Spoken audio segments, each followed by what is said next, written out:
Right, hello. So today I'm going to be going over plate heat exchangers, what they are, why we need them, the problems we have with them, how I fix them, and why my way of fixing them might not be the best way. So stick around and enjoy it.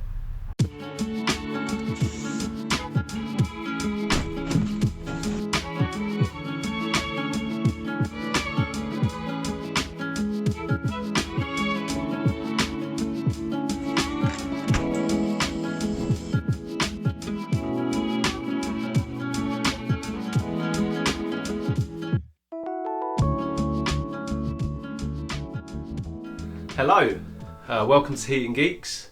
I still have the isolation beard going on. Don't judge me for that. So today I'm going to explain about domestic hot water heat exchangers. I've filmed this a couple of times. Various issues with sound, with the sunglasses I was wearing because it was bright and it's horrible. So I have multiple videos on the way I repair plate heat exchangers, blocked plate heat exchangers. The way I do it isn't correct, and I'm going to explain why. So, a plate heat exchanger is what's incorporated into a combination boiler and is what generates your hot water that comes out of your tap. The heating industry came up with this solution of plate heat exchangers to replace bithermal heat exchangers. So a bithermal heat exchanger was a heat exchanger in older boilers that had both heating water and mains water both running above the flame. So this is a bithermal heat exchanger. And this is what the plate-to-plate heat exchanger replaced. The water comes in here cold and the water leaves here hot. And that heat transfer there, although effective, caused scale build-up quite rapidly and caused problems. So that's why we no longer do that, or it's rarely done. So the inner passageways are the mains and the outer passageways are the central heating water. Okay, so central heating water runs around the mains on this particular heat exchanger. So, a plate heat exchanger, it contains both heating system water and mains water. So both types of water run through it and they're separated by the metalwork of the plates. So there's multiple plates. So a plate heat exchanger is just like a heat transfer box that transfers heat from one water, the heating water, to the mains water, which then becomes your hot water. The heating water is heated in the main heat exchanger of the boiler, and is then brought to the plate heat exchanger by the pump, where the heat is transferred from it to your mains water, which then comes out of your hot tap as hot water. The reason plate heat exchangers become blocked is because they have the smallest waterways within your boiler, which causes them to block more often than other parts. If you look at the waterways here, you'll see how narrow the waterways are. The dimples that are within the waterways between the plates are used to improve heat transfer and increase the efficiency of the plate heat exchanger by increasing the surface area. What blocks them? The key question. Plate heat exchangers get blocked by sludge, which is rust and corrosion that builds up within your heating system. Where I work in London and Hertfordshire, sludge is the number one thing that blocks plates. Scale, depending on where you are in the country, will be a secondary issue, and that affects the mains water side of a plate heat exchanger. So sludge, also known as magnetite, is the rust and debris that forms on the inside of radiators, and that then goes around the whole heating system and coats everything, like cholesterol. The mains water side of a heat exchanger gets blocked with limescale like a kettle. In my opinion, if this happens to a domestic sized plate heat exchanger, it's often cheaper and more efficient just to replace it, because the time taken to dissolve limescale in a plate heat exchanger far outweighs the cost of a new heat exchanger. This is why a lot of engineers will just replace. So why don't manufacturers cover plate heat exchangers? If they're getting blocked all the time, why don't they cover them? Well, it's quite simple.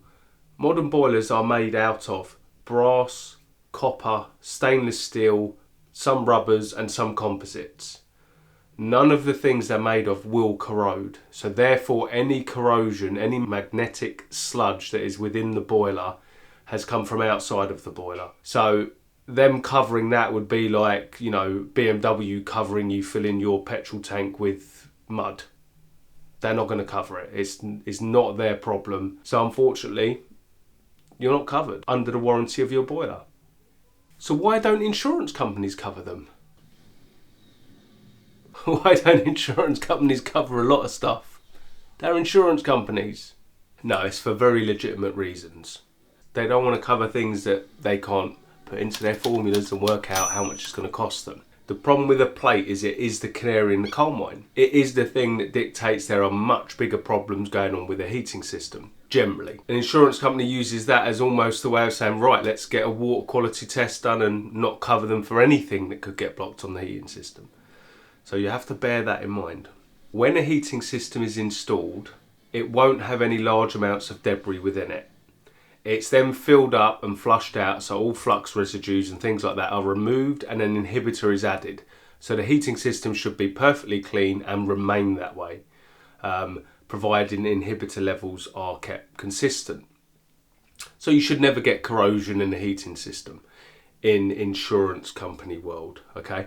In the real world, the inhibitor level often goes down, and once inhibitor levels are low, there's some research out that actually says low inhibitor levels are worse than no inhibitor levels. So if you've got no inhibitor, you're better off than having a small amount that's not enough. That's weird, I know, but that's what I've read. So like I say, the canary in the coal mine is the plate heat exchanger, and it's your first warning that things within your heating system are not hunky-dory. Scale builds up on the mains water side of a plate heat exchanger and gives you very similar symptoms as sludge does on the other side. However, scale will slowly reduce the flow rate out of your hot tap.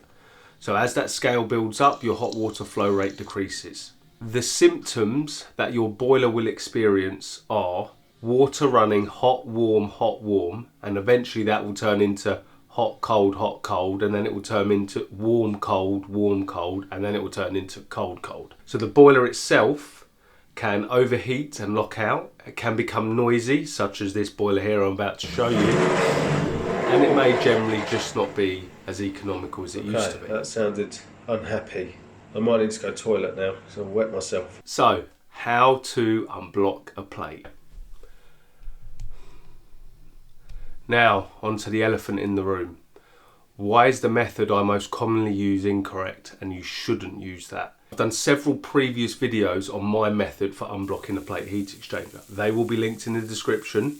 I use a strong acid to dissolve the blockages. The chemicals are dangerous. If you get them on your skin, they will burn you. They'll damage your eyes. The fumes they give off are not good for you to breathe in.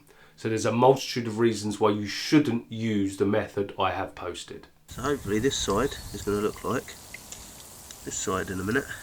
Because it only provides a short-term solution. Now, how short-term that solution is depends completely on the system. I've had some where I've descaled a plate and 5 years later, they're doing the house up, I go back and replace the boiler. But for 5 years, that plate was fine.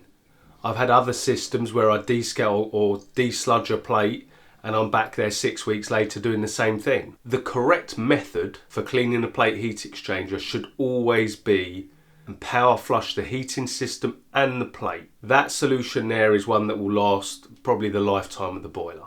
The method I use only cleans the plate heat exchanger. It doesn't clean anything else within the boiler or the heating system. So the blockage will return. So why do I use this method? I use this method because I mainly work for manufacturers and insurance companies, neither of which cover plate heat exchangers. Because they don't cover plate heat exchangers, I'm within my rights to walk in, diagnose the problem and walk out, and then it's up to the customer to deal with the situation. I feel guilty doing that because I'm still getting paid. So if I'm being paid, I may as well spend a tiny amount of time there and do the best I can within that time to restore hot water for the customer. So if that involves me cleaning out a plate heat exchanger off the books, that's what I'll do. I'll get it up and running. Let the client know what they need to do. Basically, I need a power flush, I need the system cleaned. I'll let them know that, and then now they have time. The hot water is restored, so them and their children can have showers and baths and everything else while they sort out getting a power flush done.